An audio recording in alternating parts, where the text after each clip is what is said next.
Assalamualaikum warahmatullahi wabarakatuh. Kawan, sebelum Anda memulai aktivitas hari, kita ikuti kajian Syarat Hikmah Dialog Fajar. Assalamualaikum warahmatullahi wabarakatuh. Alhamdulillah kawan, saya Fitriana Ayu kembali bisa menyapa Anda pagi hari ini lewat program Dialog Fajar. Semoga Anda pun juga sama ya, dalam keadaan bahagia juga bisa kembali mendengarkan Dialog Fajar pagi hari ini. Semoga apa yang disampaikan bisa menjadi pengingat kita berhati-hati dalam setiap perilaku yang kita lakukan, termasuk bisa meningkatkan ibadah kita. Masya Allah. Kalau sudah berhasil meningkatkan ibadah atau konsisten ibadah-ibadah yang selama ini kita jalankan, tentu insya Allah akan muncul rasa bahagia begitu ya. Sebahagia saya juga pagi hari ini ketemu dengan Ustadz Ali Muafa kembali, kawan dari pesantren Al-Quran Nurul Falah Surabaya. Assalamualaikum Ustadz Ali. Waalaikumsalam warahmatullahi wabarakatuh. Alhamdulillah, senang saya Ustadz bisa nyapa kembali. Sehat ya Ustadz? Masya Allah, itu mahal itu. Betul. Iya. Bahagia ya Ustadz ya pagi ini ya Ustadz? Alhamdulillah, harus bahagia. Iya, banyak yang menyebut kalau bahagia itu ini ya, banyak versi begitu.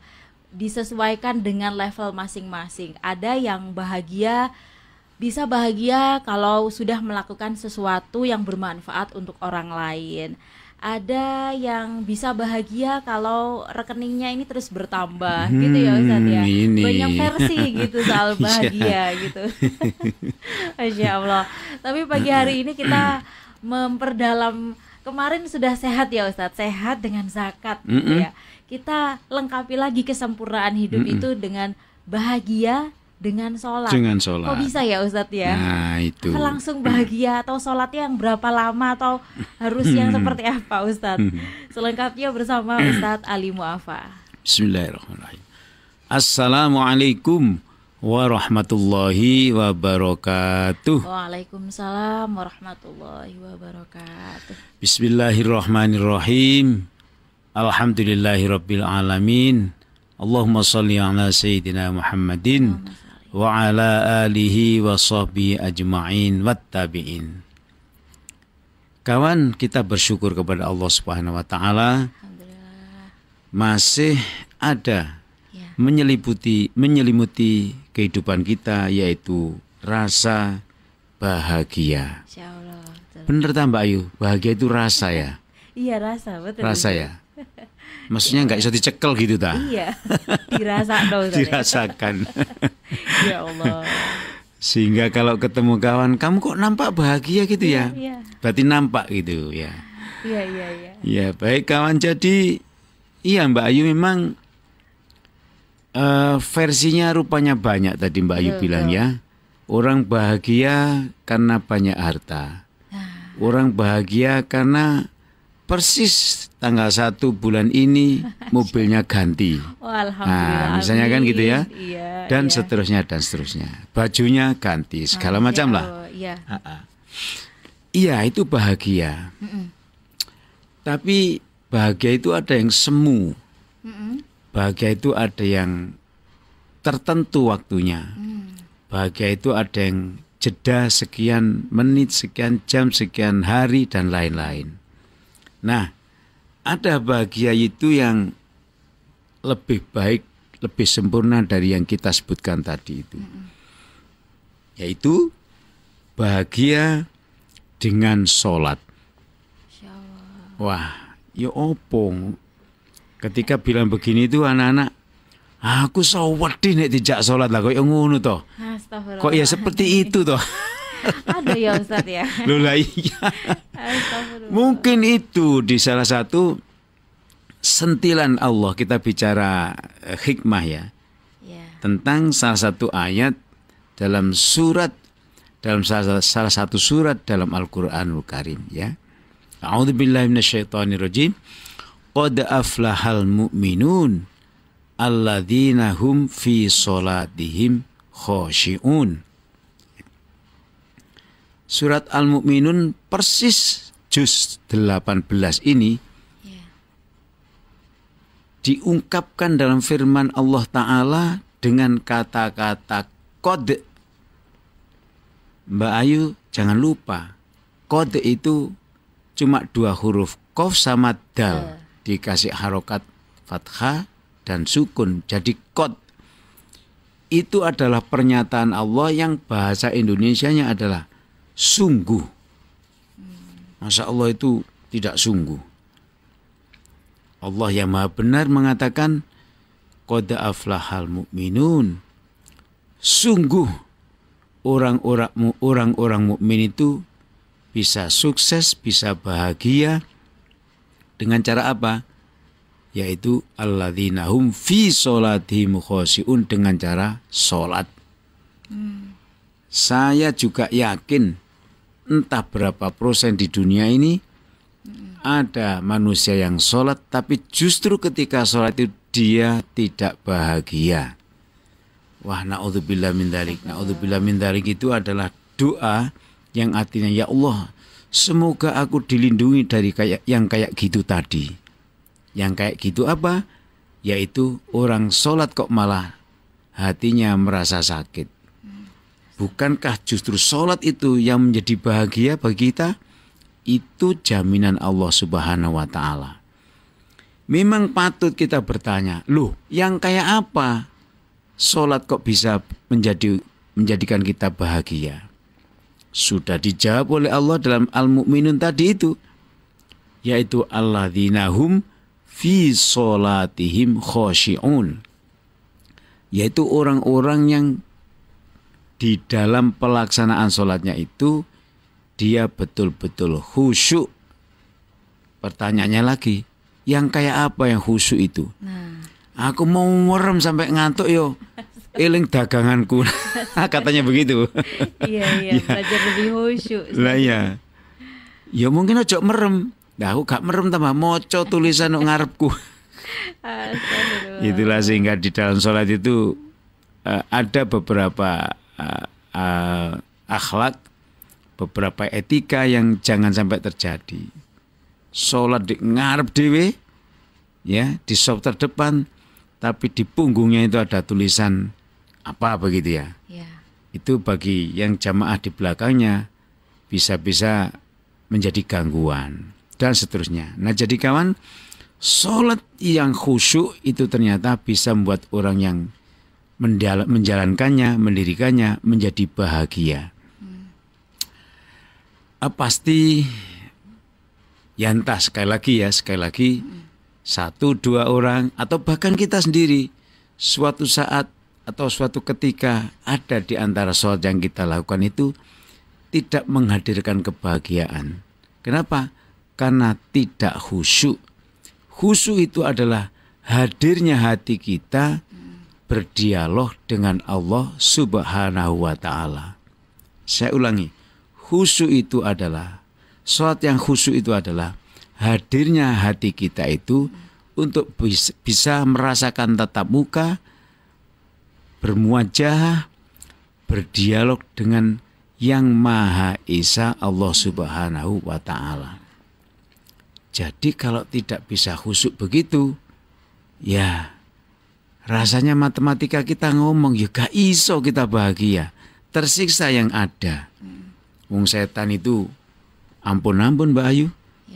Ya, waktu yang sangat potensial menggelincirkan manusia itu diantaranya adalah ketika manusia sedang berjumpa dengan Allah, yaitu di saat sholat.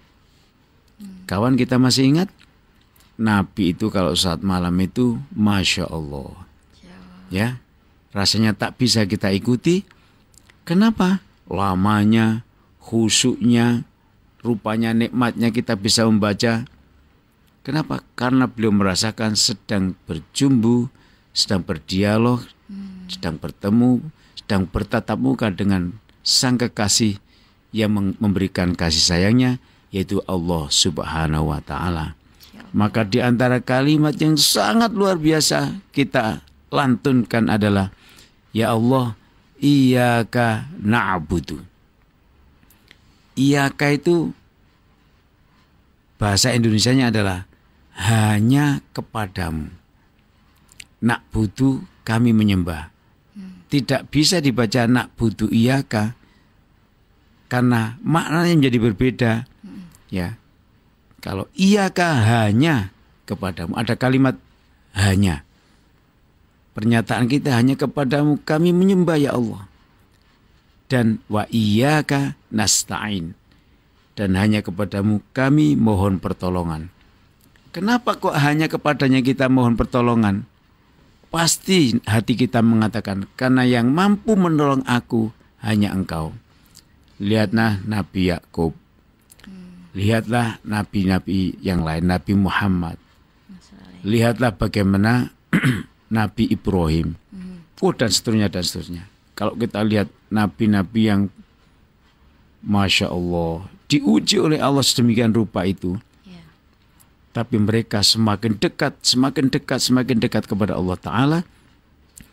Tak ada yang menjadi satu tumpuan harapan kecuali adalah Allah. Iyyaka na'budu wa iyyaka nasta'in. Iyyaka na'budu wa iyyaka nasta'in adalah pernyataan yang sangat dalam dari lubuk hati kita.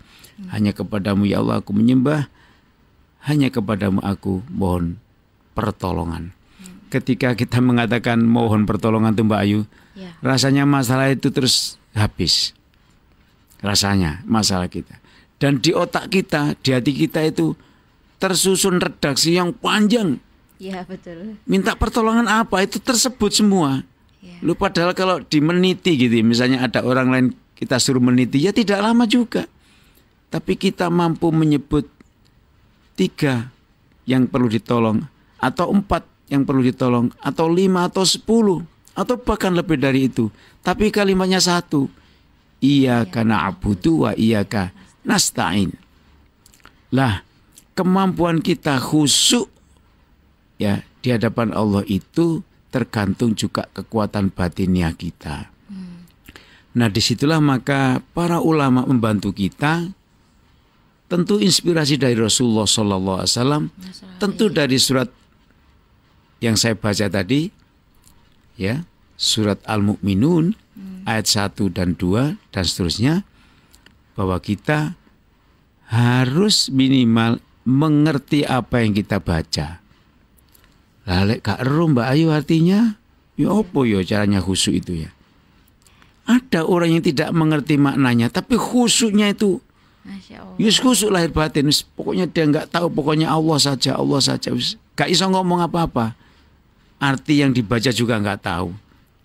Tapi sekali lagi kita dibantu oleh yang ahli di bidang agama, para ulama. Untuk bisa khusyuk salah satunya adalah memahami arti perkata apa yang kita baca itu tadi. Ketika kita baca Ar-Rahmanir Rahim, ya Allah, benar memang Engkau yang maha mengasihi manusia. Aku sejelek ini akhlakku, tapi Engkau kasih makan kepada aku. Lu kan panjang itu ceritanya. Rasa terima kasihnya itu, rasa meletakkan Allah di maha segala-galanya itu panjang. Sehingga sholat kita yang mestinya cukup 5 menit, Mbak Ayu, kalau sholatnya itu 4 rakaat aja, satu rakaat 1 menit, jadi 5 menit total. Kita bisa menjadi tidak cukup rasanya. Tidak cukup saya sholat 5 menit. Cukup saya adalah sekian menit. Yang namanya sujud itu kan ya berapa detik. Pemain terawih itu. Waduh. Tapi karena kita sedang merasa khusyuk, maka sujud itu tak terasa bahwa dahi kita itu sudah terasa panas. Misalnya gitu ya. Nah jadi kawan, semoga dialog Fajar ini mendapat ridho barokah Allah Ta'ala. Amin. Yang kemudian membuat kita itu semakin dalam mengartikan makna sholat, semakin khusyuk dan bahagia di saat sholat itu tadi bisa menjelma dalam setiap detik dan waktu kehidupan kita di luar sholat. Allahumma amin ya rabbal alamin. Semakin bahagia ya Ustadz ya. Amin. Mungkin yang jam 5 ini belum menyempatkan sholat subuh. Segera ya. Segera disegerakan. Insya Allah. Ada waktu supaya kita lebih bahagia dengan hidup kita. Insya Allah. Demikian dialog Fajar pagi hari ini kawan. Saya Fitriana Ayu dan juga Ustadz Ali Muafa pamit. Wassalamualaikum warahmatullahi wabarakatuh. Waalaikumsalam warahmatullahi wabarakatuh. Program Dialog Fajar yang baru Anda simak kerjasama Suara Surabaya dan Pesantren Al-Quran Nurul Falah Surabaya, lembaga dakwah yang amanah, profesional, dan berbasis Al-Quran. Pesantren Nurul Falah mencetak guru-guru Al-Quran dengan metode tilawati dan tahfidz Al-Quran. Informasi dan pemberian donasi hubungi 031 828 1278 atau nurulfalah.org. Wassalamualaikum warahmatullahi wabarakatuh.